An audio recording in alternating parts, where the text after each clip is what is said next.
ಶ್ರೀ ಗಣಪತಿ ಶಾರದಾ ಗುರುಭ್ಯೋ ನಮಃ.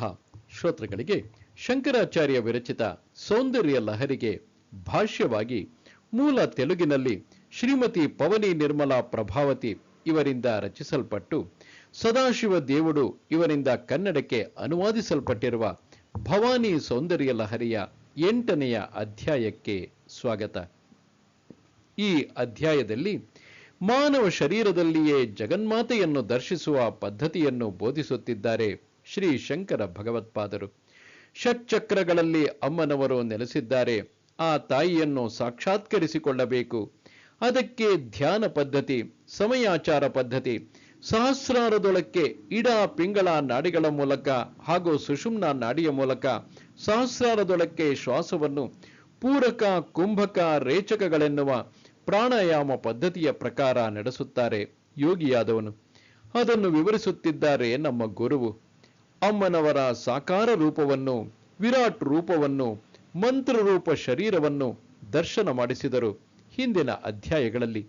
ಈ ಅಧ್ಯಾಯದಲ್ಲಿ ಆ ದಿವ್ಯ ಶಕ್ತಿ ಸ್ವರೂಪಿಣಿಯ ನಿರ್ಗುಣ ರೂಪವನ್ನು, ನಿರಾಕಾರ ರೂಪವನ್ನು, ಅನಂತ ಶಕ್ತಿ ಚೈತನ್ಯವನ್ನು ತಿಳಿದುಕೊಳ್ಳಿ ಎಂದು ನಮ್ಮೆಲ್ಲರಿಗೂ ವಿವರಿಸುತ್ತಿದ್ದಾರೆ ಪರಮ ಗುರುಗಳು. ಮೂಲಾಧಾರ ಎಂದು ಕರೆಯಲ್ಪಡುವ ಮೊದಲನೆಯ ಚಕ್ರದಲ್ಲಿ ನಿದ್ರಿಸುತ್ತಿರುವ ಅಪಾರ ಶಕ್ತಿಯನ್ನು ಎಬ್ಬಿಸಿ ಮೇಲಕ್ಕೇರುವಂತೆ ಮಾಡುತ್ತಾ ಮೇರುದಂಡ ಅಂದರೆ ಬೆನ್ನು ಮೂಳೆಯಲ್ಲಿರುವ 6 ಚಕ್ರಗಳನ್ನು ಭೇದಿಸಿಕೊಂಡು ಶಿರೋಭಾಗದಲ್ಲಿರುವ ಬ್ರಹ್ಮರಂಧ್ರದೊಳಗಿನ ಸಹಸ್ರಾರವೆನ್ನುವ 1000 ದಳಗಳುಳ್ಳ ಪದ್ಮದೊಳಕ್ಕೆ ಸೇರಿಸಿ ಅಲ್ಲಿರುವ ವಿಶ್ವ ಚೈತನ್ಯ ದೀಪ್ತಿಯಿಂದ ಅಂದರೆ ಈಶ್ವರನಲ್ಲಿ ಕೂಡಿಸುವುದೇ ಮುಕ್ತಿ ಎಂದು, ಮೋಕ್ಷವೆಂದು ವರ್ಣಿಸಿದರು ಮಹಾಯೋಗಿಗಳು, ಮಹರ್ಷಿಗಳು, ಮಹಾತ್ಮರು, ಅವಧೂತರು, ಪರಮಹಂಸರು, ಆದಿಶಂಕರರು ಕೂಡ.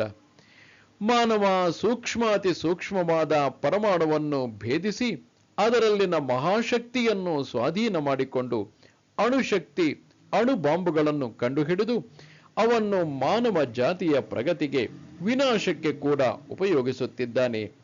ಬಾಹ್ಯ ಪ್ರಪಂಚದಲ್ಲಿ ಪರಮಾಣುವಿನಲ್ಲಿ ಎಂತಹ ಶಕ್ತಿ ಇದೆಯೋ ಮಾನವ ಶರೀರದಲ್ಲಿನ ಮೂಲಾಧಾರದಲ್ಲಿ ಅಂತಹ ಶಕ್ತಿ ಅಡಗಿ ಕುಳಿತಿದೆ. ಅದನ್ನು ಸ್ವಾಧೀನ ಮಾಡಿಕೊಂಡ ಮಾನವ ಒಳ್ಳೆಯದಕ್ಕೆ ಉಪಯೋಗಿಸಿದರೆ ಮಹಾತ್ಮನಾಗುತ್ತಾನೆ, ಮಾರ್ಗದರ್ಶಿಯಾದ ಪರಮ ಗುರುವಾಗುತ್ತಾನೆ.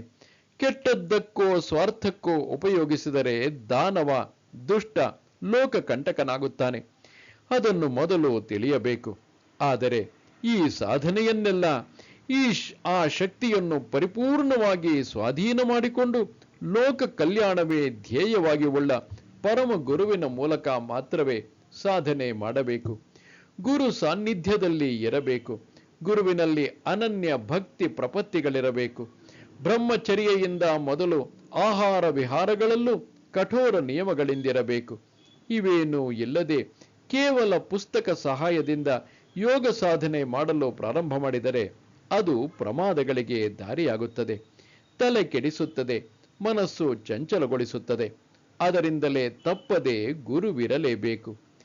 ಈ ಬ್ರಹ್ಮಾಂಡದಲ್ಲಿ ಅಂದರೆ ಪ್ರಪಂಚದಲ್ಲಿ ಯಾವ ದಿವ್ಯ ಶಕ್ತಿ ಅಣುರೂಪದಲ್ಲಿ ತುಂಬಿದೆಯೋ ಅದೇ ಅತ್ಯದ್ಭುತ ಶಕ್ತಿ ಪಿಂಡಾಂಡದಲ್ಲಿ ಅಂದರೆ ಮಾನವ ಶರೀರದಲ್ಲಿ ತುಂಬಿದೆ. ಅದೇ ಸೂಕ್ಷ್ಮ ರೂಪದಲ್ಲಿ, ಅದೇ ಕುಂಡಲಿನಿ ಶಕ್ತಿ. ಆಕಾಶದಲ್ಲಿ ವಿಶಿಷ್ಟವಾದ ಒಂದು ಕ್ರಮದಲ್ಲಿ ಸಾಗುವ ಸಂಚಲನೆಯಂತಹುದೇ ಪರಮಾಣುವಿನಲ್ಲಿನ ನ್ಯೂಟ್ರಾನ್, ಎಲೆಕ್ಟ್ರಾನ್, ಪ್ರೋಟಾನ್ಗಳ ಮಧ್ಯೆ ಸಂಚಲನದಲ್ಲಿ ಸೇರಿಕೊಂಡಿದೆ. ಹಾಗೆಯೇ ಮಾನವ ಶರೀರದಲ್ಲಿ ಈ ಶಕ್ತಿ ಪ್ರಬೋಧಿತ ಕೇಂದ್ರಗಳು ಇವೆ. ಅವೇ ಮೂಲಾಧಾರ, ಸ್ವಾಧಿಷ್ಠಾನ, ಮಣಿಪೂರಕ, ಅನಾಹತ, ವಿಶುದ್ಧ, ಆಜ್ಞಾ ಎನ್ನುವ 6 ಚಕ್ರಗಳು. ಇವನ್ನು 6 ಪದ್ಮಗಳಾಗಿ ವರ್ಣಿಸಿದರು ಸ್ವಾನುಭವದಿಂದ ಅದನ್ನು ಕಂಡುಕೊಂಡಂತಹ ಮಹರ್ಷಿಗಳು. ಮೇಲೆ ಶಿರಸ್ಸಿನಲ್ಲಿ ಅಂದರೆ ಬ್ರಹ್ಮರಂಧ್ರದಲ್ಲಿ ಸಹಸ್ರಾರ ಚಕ್ರವಿದೆ. ಈ ಸಕಲ ಸೃಷ್ಟಿಗೆ ಕಾರಣೀಭೂತಳಾದ ಆದಿ ಪರಾಶಕ್ತಿ ಸ್ಥೂಲ, ಸೂಕ್ಷ್ಮ, ಕಾರಣ ರೂಪಗಳಲ್ಲಿ ಮನುಷ್ಯನ ಅನ್ನಮಯ, ಪ್ರಾಣಮಯ, ವಿಜ್ಞಾನಮಯ, ಮನೋಮಯ, ಆನಂದಮಯವೆನ್ನುವ ಪಂಚಕೋಶಗಳಲ್ಲಿ ವ್ಯಾಪಕವಾಗಿದ್ದು ಷಟ್ಚಕ್ರಗಳನ್ನು ಅನುಸಂಧಾನ ಮಾಡುತ್ತದೆ. ಸೃಷ್ಟಿ ಕ್ರಮವಾದ ಮೇಲೆ ಮಿಕ್ಕ ಶೇಷಾಂಶ ಶಕ್ತಿ ಮೂಲಾಧಾರದಲ್ಲಿ ನಿಕ್ಷಿಪ್ತವಾಗುತ್ತದೆ. ಇದನ್ನೇ ನಿದ್ರಿಸುವುದು ಎನ್ನುತ್ತಾರೆ. ಈ ಶಕ್ತಿ ಅನಂತ ಪ್ರಸರಣಾತ್ಮಕ, ಶರೀರದಲ್ಲೆಲ್ಲ ಹಾಗೂ ನಾಡಿ ಮಂಡಲಗಳಲ್ಲಿ, ಷಟ್ಚಕ್ರಗಳಲ್ಲಿ ಈ ಶಕ್ತಿ ಪ್ರಸರಣಾತ್ಮಕವಾದರೂ ಕೆಳಗೆ ಇದನ್ನು ಒಂದು ಸರ್ಪಾಕಾರಕ್ಕೆ, ಅಂದರೆ ಸರ್ಪವಾಗಿ ಹೋಲಿಸಿದರು ಮಹರ್ಷಿಗಳು. ಇದರ ಗಮನ ಅಂದರೆ ಶ್ವಾಸ ಸರ್ಪ ಗಮನದಂತಿರುತ್ತದೆ. ಆದ್ದರಿಂದ ಅದು ಸುತ್ತಿಕೊಂಡು ಮೂಲಾಧಾರದಲ್ಲಿ ಮಲಗಿರುತ್ತದೆಂದು, ಅದನ್ನು ಜಾಗೃತ ಅಂದರೆ ಎಬ್ಬಿಸುವುದೇ, ಜಾಗೃತಗೊಳಿಸುವುದೇ ಯೋಗದ ಮೊದಲ ಮೆಟ್ಟಿಲು ಎಂದು ವರ್ಣಿಸಿದರು. ಈ ವಿವರಗಳೇ ಅಮ್ಮನವರ ನಿರ್ಗುಣ ರೂಪವನ್ನು ವಿವರಿಸುವ ಈ 8ನೆಯ ಅಧ್ಯಾಯದಲ್ಲಿ ಶ್ರೀ ಶಂಕರರು ಸೌಂದರ್ಯ ಲಹರಿಯಲ್ಲಿ 9ರಿಂದ 19ನೇ ಶ್ಲೋಕದವರೆಗೂ ಅದ್ಭುತವಾಗಿ ವರ್ಣಿಸಿದರು. ಸಗುಣ ರೂಪವನ್ನು ಮೊದಲು ದರ್ಶಿಸದಿದ್ದರೆ ನಿರ್ಗುಣ ರೂಪವನ್ನು ಅರ್ಥ ಮಾಡಿಕೊಳ್ಳಲಾರೆವು. ಅದಕ್ಕೆ ಹಿಂದಿನ ಅಧ್ಯಾಯಗಳಲ್ಲಿ ಶ್ಲೋಕ 42ರಿಂದ 99ರವರೆಗೂ ಈ ಸಗುಣೋಪಾಸನೆಯನ್ನು, ಸಗುಣ ರೂಪವನ್ನು ನಾವು ಅರ್ಥ ಮಾಡಿಕೊಂಡಿದ್ದೇವೆ. ಆ ತಾಯಿಯ ಸಗುಣ ರೂಪ ದರ್ಶನ ಮಾಡಿದ್ದೇವೆ. ಈಗ ಆಕೆಯ ನಿರ್ಗುಣ ರೂಪವನ್ನು ದರ್ಶಿಸೋಣ. ಶ್ಲೋಕ 15. ಜಗನ್ಮಾತೆಯ ಅಪಾರ ಕರುಣೆಯ ಕವಿತ್ವ ಮಧುರ ಝರಿ. ಮೊದಲಿಗೆ ಶ್ಲೋಕವನ್ನು ಆಲಿಸೋಣ. ಶರಜ್ಯೋತ್ಸ್ನಾ ಶುದ್ಧಾಂ ಶಶಿಯುತ ಜಟಾಜೂಟಮಕುಟಾಂ ವರತ್ರಾಸತ್ರಾಣ ಸ್ಫಟಿಕ ಘಟಿಕ ಪುಸ್ತಕಕರಾಂ ಸಕೃನ್ನತ್ವಾನತ್ವಾಂ ಕಥಮಿವ ಸತಾಂ ಸನ್ನಿದಧತೆ ಮಧುಕ್ಷೀರಾದ್ರಾಕ್ಷ ಮಧುರಿಣಾ ಫಣಿತಯ.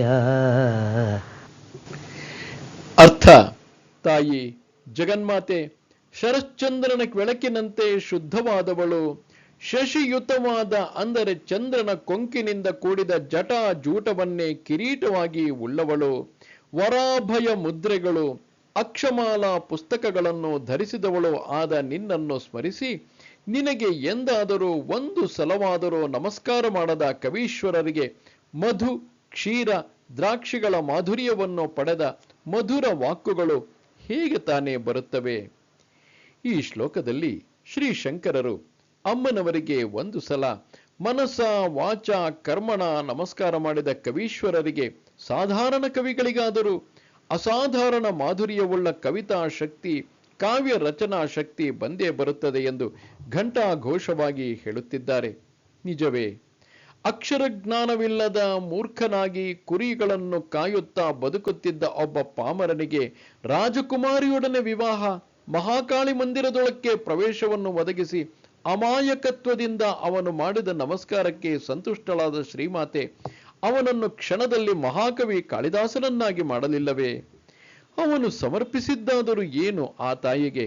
ಮಣಿಗಳೇ, ಮಾಣಿಕ್ಯಗಳೇ, ಪೂಜೆ, ಜಪ, ಹೋಮಗಳೇ, ಯಜ್ಞ ಯಾಗಗಳೇ, ಧ್ಯಾನವೇ, ಸ್ತೋತ್ರಗಳೇ, ಸಹಸ್ರನಾಮಗಳೇ? ಇವು ಯಾವುವೂ ಅಲ್ಲ. ಅವನಿಗೆ ಇವು ಯಾವುವೂ ತಿಳಿಯದು. ಯಾವ ಕುತರ್ಕವೂ ಇಲ್ಲದೆ ಶುದ್ಧ ಚಿತ್ತನಾಗಿ ನಿರ್ಮಲ ಮನಸ್ಸಿನಿಂದ ಮಾಡಿದ ಒಂದೇ ಒಂದು ನಮಸ್ಕಾರ ಅವನು ಆ ತಾಯಿಗೆ ಸಮರ್ಪಿಸಿದ ಪ್ರಣತಿ. ಆ ತಾಯಿಯ ಸೌಂದರ್ಯವನ್ನು ಶರಶ್ಚಂದ್ರನ ಬೆಳಕಿನಂತೆ ಊಹಿಸಿ ಚಂದ್ರನ ವಕ್ರತ್ವವನ್ನೇ ಆಭರಣವನ್ನಾಗಿ ಉಳ್ಳ ಆ ಜಗನ್ಮಾತೆಯ ಜಟಾಜೂಟ ಕಿರೀಟವನ್ನು ಹೃದಯದಲ್ಲಿ ಊಹಿಸಿ ವರಾಭಯ ಮುದ್ರೆಗಳಿಂದ ಬಲ ಎಡದ ಕೆಳಗಿನ ಕೈಗಳನ್ನು, ಮೇಲಿನ ಕೈಗಳಲ್ಲಿ ಅಕ್ಷರಮಾಲೆ, ವರಾಭಯ ಮುದ್ರೆಗಳಿಂದ ಬಲ ಎಡದ ಕೆಳಗಿನ ಕೈಗಳನ್ನು, ಮೇಲಿನ ಕೈಗಳಲ್ಲಿ ಅಕ್ಷರಮಾಲೆ ಪುಸ್ತಕಗಳನ್ನು ಧರಿಸಿದ ಸರಸ್ವತಿ ಸ್ವರೂಪಿಣಿ, ಶ್ರೀವಿದ್ಯಾ ಸ್ವರೂಪಿಣಿಯಾಗಿ ಭಾವಿಸುತ್ತಾ ಯಾರು ಆ ತಾಯಿಗೆ ಮನಸಾರ ನಮಸ್ಕರಿಸುತ್ತಾರೋ ಅವರಿಗೆ ಆ ಜಗನ್ಮಾತೆ ಮಧುರವಾದ ಕವಿತ್ವ, ಮಧುರ ಮಂಜುಳ ಗಾನ ಶಕ್ತಿ, ಸರ್ವ ಕಳೆಗಳನ್ನು ತಪ್ಪದೆ ಪ್ರಸಾದಿಸುತ್ತಾಳೆ. ಕವಿತ್ವವಲ್ಲದಿದ್ದರೂ ಒಳ್ಳೆಯ ಮಾತನಾಡುವುದು, ಬೇರೆಯವರ ಮನಸ್ಸು ನೋಯದಂತೆ ಮಾತನಾಡುವುದು, ದಿನವೆಲ್ಲ ಬೇರೆಯವರ ವಿಮರ್ಶೆಯಲ್ಲೇ ಇರುವುದು, ಚಾಡಿ ಮಾತನಾಡುವುದು, ಬಾಯಿ ಬಿಟ್ಟರೆ ಕೆಟ್ಟ ಶಬ್ದಗಳೇ ಬರುವಂತಹ ಮಾತುಗಳನ್ನು ಸಂಸ್ಕರಿಸಿಕೊಳ್ಳುವಂತಹ ಬುದ್ಧಿಯನ್ನು ಪ್ರಸಾದಿಸುತ್ತಾಳೆ. ನಮ್ಮಂತಹ ಸಾಮಾನ್ಯರಿಗೆ ಆ ಜಗನ್ಮಾತೆ ಜೀವನ ಶುದ್ಧವಾಗಿ ಸಾಗಿಸಲು ಅಷ್ಟು ಸಾಲದೆ ನಮಸ್ತೆ ಶಾರದೆ ದೇವಿ ಕಾಶ್ಮೀರ ಪುರವಾಸಿನಿ ತ್ವಾಮಹಂ ಪ್ರಾರ್ಥಯೇ ನಿತ್ಯಂ ವಿದ್ಯಾದಾನಂಚ ದೇಹಿ ಮೇ. ನಮಸ್ಕಾರ.